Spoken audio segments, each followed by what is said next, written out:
Right now in IUSTV News, a special needs aide at Jackson Creek Middle School is facing charges for physically hurting a disabled student. We'll head up to the arrest and what we know about his past history with the district. Plus, a house near Lake Lemon goes up in flames. What firefighters know about what caused the fire. And President Trump suggesting the U.S. take control of Gaza. Hear reactions from those living throughout the devastation. And we're finally above freezing, but tracking some rain this weekend, even some snow early next week. I'll have all that and more on today's forecast.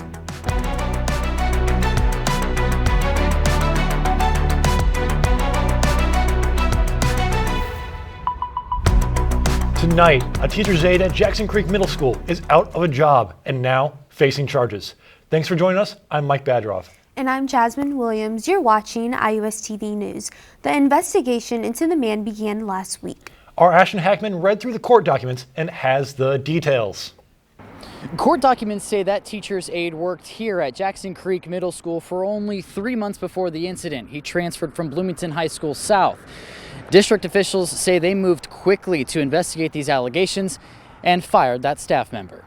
Police arrested 33-year-old Darren Eads on Monday. He is charged with felony battery against a mentally or physically disabled person. Eads bonded out of jail and has his first court appearance Friday. Court documents say the investigation began last Tuesday. A teacher reported Eads may have intentionally hurt a 14-year-old boy. Police reviewed surveillance footage, which they said showed Eads trying to trip the boy several times before twisting his hand.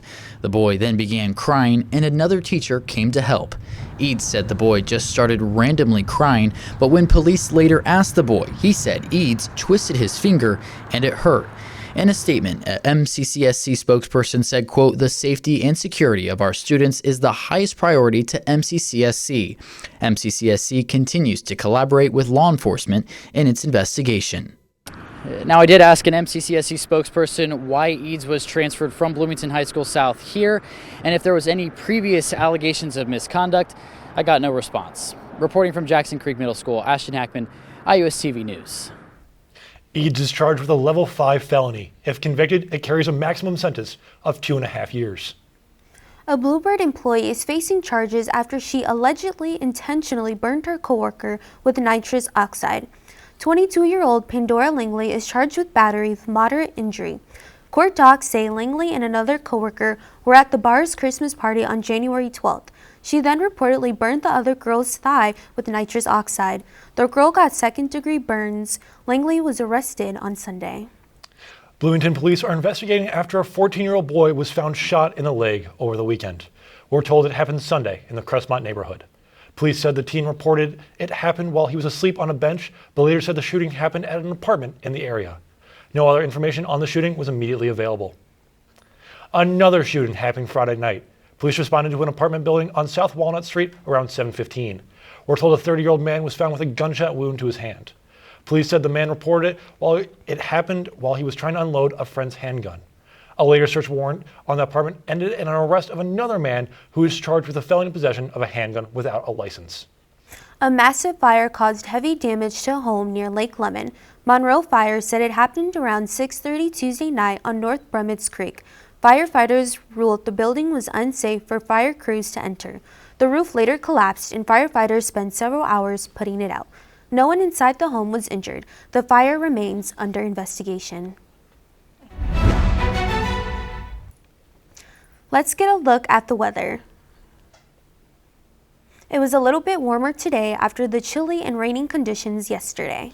Isaac, please tell me I can work on my tan this weekend. I'm a little pale right now, buddy. How are we looking for this weekend? Mike, got a little bit of sunshine there today.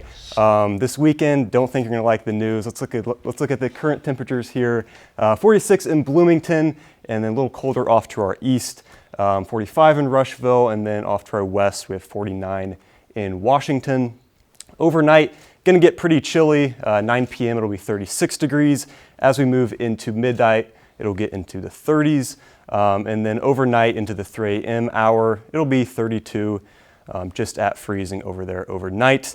Now, if your morning dog walk, we'll have very similar conditions, just at that freezing level, 6, 7, and 8 a.m. So if you're heading out on that morning dog walk, definitely want to bundle up. It's going to be a little chilly out there.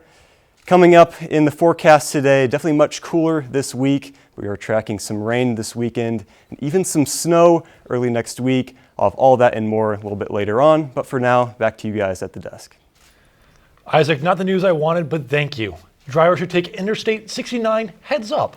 Lane closures are turning to portions of Monroe and Morgan counties. INDOT says starting Monday, the left lane of the shoulder of the southbound lanes will be closed between Big Bend Road and Fox Hollow Road. This is north of Bloomington. At the same time, the right lane in the northbound side will be closed between West Fullerton Pike and West Vernal Pike. That is just west of Bloomington. Exits 117 and 118 will stay open during the lane closures. INDOT expects the work to last through at least June. Duke Energy has been given the green light for its requested rate hike. The State Regulatory Commission said Duke is allowed to raise its rates for customers, but lowered how much the company can increase it by. The company requested $492 million, but will only be allowed to total out to $395 million. It's not immediately clear how much the new increase will affect monthly bills.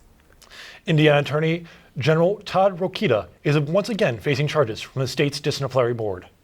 Rokita is accused of lying to the state court and making contradicting statements after a settlement in his last disciplinary case. Rokita, who admitted to the board he violated parts of Indiana's professional code, is accused of denying guilt when he released a press release right after. Rokita issued a statement after a new set of charges, calling it an attempt to take away voters' voices. A Bloomington woman was handed an 18-year sentence for her involvement in a child sex trafficking case from last year. 22-year-old Naomi Florin will only serve roughly 15 years of that sentence. Florin pleaded guilty Friday to promoting child sex trafficking and child molesting. The 8 other charges she faced were dismissed. Florin was given credit for the 167 days she spent in jail awaiting her case to come to an end. She must immediately register as a violent sex offender after her release from prison. President Trump ran on a pledge of no new wars. Yet only 2 weeks into his new term, the world is reeling from his suggestion that he could send U.S. troops to take over Gaza by force. The U.S. president triggered an uproar during his meeting Tuesday with Israeli Prime Minister Benjamin Netanyahu. CNN's Germany Diamond has a reaction in Gaza. In the ruins of Gaza, Sami Ramadan is determined to clear the rubble where his home once stood. And he is determined to stay. We will not leave. Occupation and colonization will vanish and we will stay, he says. As long as we live on this land, we will stay. We will die here. Even if in a tent, I will live in the ruins of my home. Like so many here, he swiftly rejected President Trump's proposal to permanently displace Gaza's 2 million Palestinians in favor of a U.S. takeover, and the president's rationale for doing so. What's the alternative? Go where? There's no other alternative. If they had an alternative, they'd much rather not go back to Gaza and live in a beautiful alternative that's safe. But hundreds of thousands of Palestinians have decided to return to their homes. Alongside tents pitched amid the rubble, they have already begun to rebuild. They say they are undeterred by the scale of the destruction. I don't care what Trump says or anyone else. Look, my house is completely destroyed. There's not even a roof. But here I am. I am staying. Jordan and Egypt, the 2 countries Trump is pushing to accept Palestinian refugees, reiterating that Palestinians must be able to remain in Gaza amid what will be a years-long reconstruction. While Trump says his proposal is a humanitarian one, human rights experts call it a crime against humanity. Their removal is equivalent to their forced exile, permanent and forced exile, the ethnic cleansing of Palestine, and the denial of their return, which is already a Palestinian condition. So there's no question in your mind that what President Trump is suggesting here is ethnic cleansing? There should be no question in anybody's mind. Trump is saying it himself, that this is about the removal of Palestinians. He's calling Gaza a home to 2.3 million people, a home to an indigenous people, a demolition site because the U.S. funded that demolition by air, by sea, by ground. And now in order to complete the project, they want to remove Palestinians altogether and then to claim ownership of it. Trump's proposal is being heralded on the right wing of Israeli politics, where lawmakers have long pushed for the forcible displacement of Palestinians. Those who carried out the most horrific massacre on our land will find themselves losing their land forever. Now, with God's help, we will work to permanently bury the dangerous idea of a Palestinian state. Israeli Prime Minister Benjamin Netanyahu calling Trump's proposal worth pursuing. But even as he stopped short of a full-throated endorsement, Netanyahu's broad smile said it all. He and the new U.S. president now speaking the same language. Jeremy Diamond, CNN, Tel Aviv. Republicans are largely declining to comment on Trump's idea for the U.S. to take over Gaza. Many Democrats are speaking out against the idea. We continue to cover the latest news during the Trump administration. To stay up to date, be sure to visit the National News tab on our website, IUSTV.com. A two-legged mammal is born using in vitro fertilization, and no, it's not a human. Still ahead, the medical breakthrough giving biologists new hope in protecting endangered animals. Plus, if you've gotten any Starbucks lately, did it have a kind note on the cup? Why some workers are upset with the new requirement. But first, combining the Early Learning Center with the family shelter is not something that's done broadly or nationally as a model. A local shelter is taking on the homelessness crisis in a different way. We'll tell you how and take you there. We're back after this.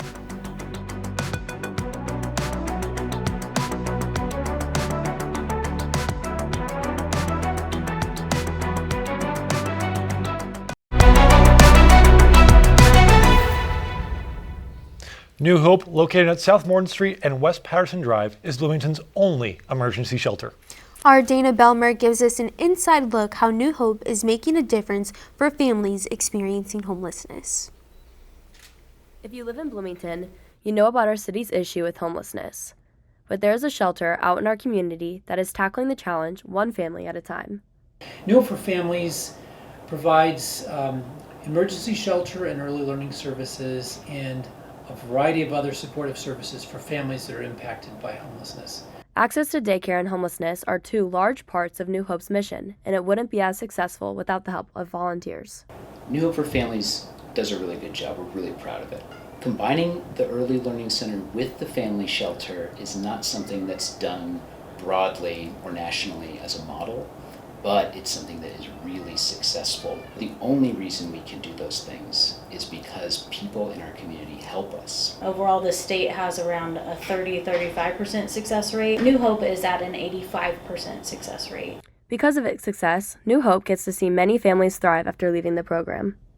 Yeah, there are a few stories that I can remember that highlight the best of what New Hope does. We had a family that was in shelter that it was a single mom that had 5 kids, and all 5 kids were under 5 years old. She was able to connect with her case manager, and she actually was one of our quickest residents when she came in. She was really ready to put the work in. We gave her that stable childcare for her children so she could get back to work, and she was able to advance her financial situation so that she could move all of her kids into a new home, and they were able to do that in less than 1 month.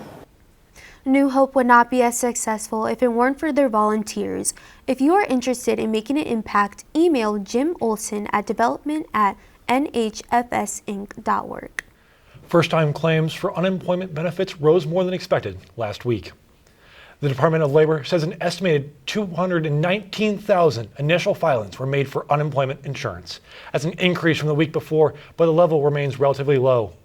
The U.S. labor market has cooled significantly this year, meaning it's taking longer for unemployed people to find work. Continuing claims filed by people who have received jobless benefits for at least a week or more have been hovering around 3-year highs. Walmart is laying off or relocating some workers. In a memo, the company says it's closing its office in Charlotte, North Carolina. It's asking employees at smaller offices to move its hubs in California and Arkansas. Walmart is in the middle of a broader relocation effort. Its headquarters in Bentonville, Arkansas, is newly opened. And what is the mouse doing? Disney Plus lost 700,000 subscribers, while Hulu gained 1.6 million after price increases took effect in October. Disney owns both streaming services. The subscriber losses at Disney Plus were not as bad as analysts expected, and Hulu's gain was better than expected. Meanwhile, the animated hit Moana 2 helped the parent company's sales for the last 3 months of 2024. Overall, Disney reported revenue that was up 5% year over year. Scientists in Australia produced the first kangaroo embryo through in vitro fertilization. The continent is home to hundreds of endangered species like koalas and Tasmanian devils or marsupials. Researchers think the process they developed for kangaroo IVF could be applied to many of them. They could help with the 10-year plan Australia adopted in 2022 to eliminate further extinctions. Starbucks baristas are once again scribbling on customers' cups using Sharpies for the first time since the pandemic. Starbucks' new CEO has instructed employees to include simple, personalized messages on cups, such as affirmations and well wishes. However, some Starbucks baristas are already pushing back. They can complain that writing out names and messages on every cup has slowed down their pace. And they say customers have also misinterpreted their messages as attempts at flirting. I was just told to leave. Still to come on IUSTV News, weight loss drugs and medications are becoming more common. But what impact do they have on relationships? Some possible answers in today's Health Minute. Plus, bird flu continues to wreak havoc among poultry farmers. Find out what state is joining the list of places where the virus is running rampant. And unfortunately, the rise in bird flu not coinciding with a rise in temperatures. Tracking some snow next week. We'll have the 7-day forecast here in a little bit.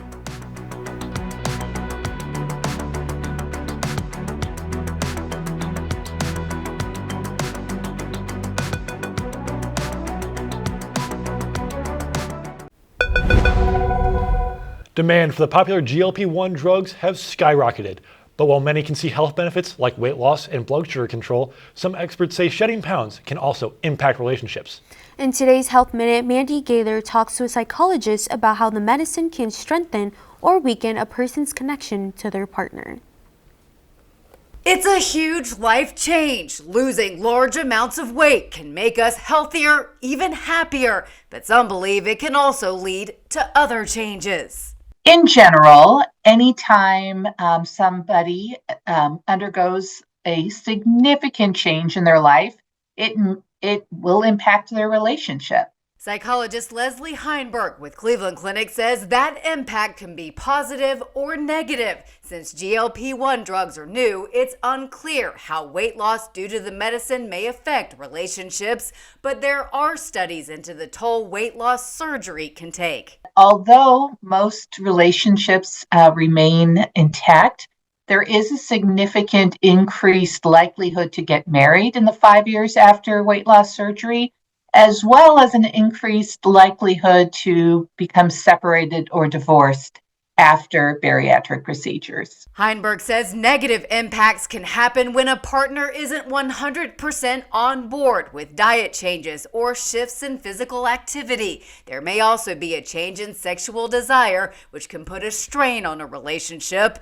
To avoid problems with a partner, she says to find new, healthy ways to connect, keep the lines of communication open, and let them know how to support you. Most relationships weather the storm and find new ways to come together. For Health Minute, I'm Mandy Gaither. A health alert concerning farmers and their cattle. A newer strain of the bird flu virus has been detected in Nevada. 6 dairy herds in the state tested positive for the newer strain. The USDA detected the newly infected herds on January 31st. The strain is different from the virus, which has been circulating in other dairy herds across the United States. Experts are questioning how dairy cattle are being exposed and if the outbreak can be contained. Meanwhile, norovirus cases have been rising on campus since the start of the semester. Norovirus is a highly contagious viral infection and symptoms can appear anywhere from 12 to 48 hours after exposure. They usually last between 1 and 3 days. To stay healthy, Nurse Tidwell at the Student Health Center recommends staying hydrated, cleaning all your surfaces, and washing your hands regularly. When people hear norovirus, they sometimes call it also the stomach flu. It is not true flu. However, it is a viral infection. What that means for you is that viruses don't respond to antibiotics. Even if symptoms fade, keep up with good hygiene, please. Turning to weather now, it was cold yesterday and that rain was not pleasant, but snow is in the forecast. Please don't tell me snow's in the forecast, Isaac. I'm not ready for the cold again, buddy. Unfortunately, do have some snow. We're at that weird point in the year where it's not really too cold, also not super warm either. Look at our current temperatures right now. 45 up there in Martinsville, 46 here in Bloomington, and then down there in Brownstown, 48 degrees at the current moment. Looking ahead to tomorrow, going to be pretty similar to today. It'll be 33 at 8, and then once we get to lunchtime, it'll be 42, then 47 as we get into the late afternoon there at 4 p.m. Now our Thursday highs around the region will be a little bit higher than they were today. 56 here in Bloomington, 54 in Spencer, then 55 down there in Bedford. Now looking ahead to Saturday, this is when we could see some rain in the forecast. It's going to be 32 when we wake up on Saturday morning. Once we get into noon, after eating lunch, it's going to be a chance of showers there, 46 degrees there at noon on Saturday, and then 4 p.m. into that afternoon, we're really going to start to see the rain chances there, and temperatures will dip down a little bit to 44 degrees. Now looking at our 7-day forecast, today 45 degrees and partly cloudy out there. Tomorrow we're going to have a nice sunny day. It'll be 43 degrees. Saturday, once again, that's when we're going to see those showers. Temperatures will top off at 46 degrees. Sunday will be cloudy with high of 39. And then Monday will be a very similar day to Sunday. But Tuesday and Wednesday is where we're going to see those snow chances. It'll be 36 on Tuesday, 35 on Wednesday, and then those temperatures will get down into the mid-20s. That's where we could see that snow. So I know you're not too happy about it, Mike, but I'll pack my umbrella for Saturday. Thank you, Isaac. Thank you, Isaac. And now Allie is standing by with a look at what we can expect in sports. I know Super Bowl's coming up. Hey, Allie, what's up? Yeah, hi guys. We have a lot to include as a preview for Sunday's Super Bowl rematch. But first, another heartbreaker as IU men's basketball continues to struggle this season. We have the recap of the misery in Madison.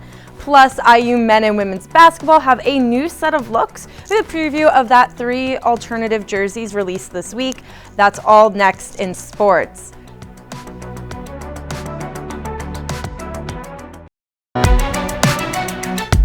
Welcome back, Hoosier fans. I'm Allie Holm, and let's talk all things sports this week.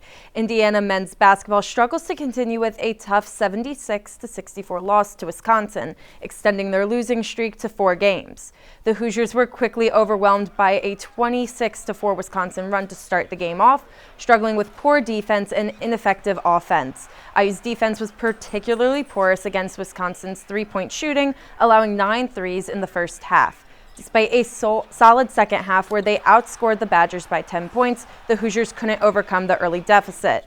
With only 8 games left, Indiana's postseason hopes are dwindling, and coach Mike Woodson voiced frustration with the team's lack of toughness and mental focus. Indiana men and women's basketball teams are set to debut a new alternative uniforms this season in partnership with Adidas and honoring the Black Excellence Initiative. The women's team will wear them on February 6th against Rutgers, while the men's team will debut them on February 14th against UCLA. This collaboration follows a series of limited edition alternative uniforms, including last year's Fear of God designs. Indiana recently secured a 10-year, $54 million extension with Adidas, continuing a fruitful partnership that began in 2004. Despite mixed reactions to some of the designs, the partnership remains strong as both teams aim for success. On to the women's. Chloe Moore-McNeil led to the Hoosiers with a 76-60 win over Nebraska, scoring 15 points and dishing out 7 assists. She also played stellar defense, limiting Nebraska's Britt Prince and recording 4 steals. Junior guard Yarden Garzon bounced back from a rough stretch, scoring 19 points on 5 three-pointers. Despite some inconsistencies from veterans like Sydney Parrish, the Hoosiers' strong team effort and solid defense helped them secure the victory. Indiana improves to 14-7 and 6-4 in the Big Ten with a tough February stretch ahead. The Kansas City Chiefs are facing their toughest Super Bowl challenge yet as they take on the Philadelphia Eagles once again. The team with the fewest losses this season and a dominating 15-1 stretch since their Week 5 bye. But despite their impressive run, the Chiefs have found ways to win in the most unexpected ways, including clutch moments and last-minute victories. Can they pull off another miracle and stop the Eagles, who are hungry for revenge after a heartbreaking loss 2 years ago? And for the latest on all things IU sports, be sure to tune in each week to Hoosier Sports Night. You can catch it Thursdays on IUSTV. That's all for sports. Back to you at the desk. Thank you, Allie. And let's get one last check of that 7-day forecast. Super Bowl Sunday, what are we looking at, dude? Yeah, so big stories this weekend. Obviously, we're going to have those showers on Saturday. Sunday for the Super Bowl, it's going to be a pretty nice day for this time of year. It'll be a high of 39, be a little bit cloudy out there. But the big story here looking ahead to next week, we do have some snow chances on Tuesday and Wednesday. Temperatures will be in the high 20s into the early 30s, so definitely watch out for some snow early next week. Well, thank you, Isaac, and thank you for watching IUSTV News. For updates between newscasts, check out IUSTV.com and be sure to follow us on Facebook, Instagram, and X. We're back here on Monday. See you then.